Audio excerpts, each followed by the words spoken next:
India. Sinasabing nag-alok ng MARG 45 howitzer sa Pilipinas, posibleng mas mabilis at mas murang kapalit ng Atmos 2,000. Lumalakas ang mga ulat na nag-alok ang India ng MARG 45 mobile artillery system sa Pilipinas, isang opsyon na nakikita bilang mas praktikal, mas mabilis makuha at mas abot kaya kumpara sa Israeli-made Atmos 2,000. Ang impormasyon ay umano'y lumitaw sa gitna ng pagbisita ni Pangulong Ferdinand R. Marcos Jr.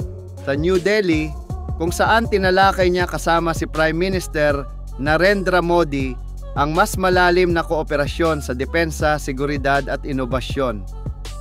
Bagamat walang formal na kumpirmasyon, maraming tagapagbantay ng seguridad ang naniniwalang ang naturang alok ay bahagi ng bagong tatag na Philippines-India Strategic Partnership. Ito ay indikasyon na parehong bansa ay handang paigtingin ang ugnayang militar at teknolohikal, lalo na habang ang AFP ay nahaharap sa pag-antala ng karagdagang Atmos 2,000 units dahil sa issue sa budget at supply. Ang MARG 45 na ginawa ng Bharat Forge ay isang 155 mm self-propelled wheeled howitzer na kilala sa lakas ng putok, bilis ng pagpapaputok at mataas na mobility, kaya nitong maglabas ng 10 rounds sa loob ng unang 3 minuto at magpatuloy ng higit 40 rounds bawat oras. Mayroon itong saklaw na umaabot sa 40 kilometro gamit ang extended range ammunition at idinisenyo upang makapagbigay ng mabilis ngunit sustained fire support. Ang Advanced Fire Control System, GPS navigation at secure communication suite nito ay nagbibigay daan sa real-time targeting at koordinasyon sa battlefield. Isa sa mga dahilan kung bakit nakikita itong angkop sa Pilipinas ay ang mobility ng sistema. Maaaring ilagay ang howitzer sa 4x4 o 6x6 na platform, bagay na napakabisa para sa arkipelagong kalupaan ng bansa na nangangailangan ng mabilis na paglipat ng puwersa at kagamitan.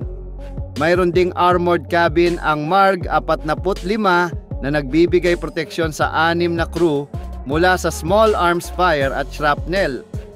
Para sa mga eksperto, ang posibleng alok na ito ay nagpapakita ng lumalawak na defense diplomacy ng India sa Southeast Asia matagumpay nang nakipagpartner ang Pilipinas sa India sa pamamagitan ng BrahMos Supersonic Cruise Missile System, na ngayon ay itinuturing na isang pinakamahalagang sandata ng Philippine Navy.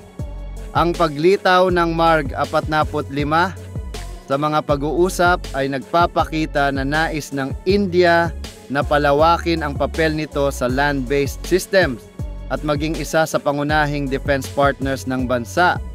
Kung magpasya ang Pilipinas na ituloy ang programa, inaasahang mas mabilis na maihahatid ang sistema kumpara sa karamihan ng Western platforms.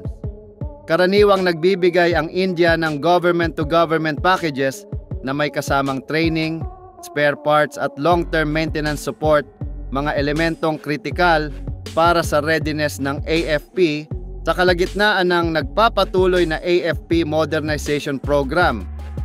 Ayon sa ilang insiders, inaasahang magsisimula ang technical working groups mula Manila at New Delhi ng serye ng mas detalyadong pagsusuri sa sistema.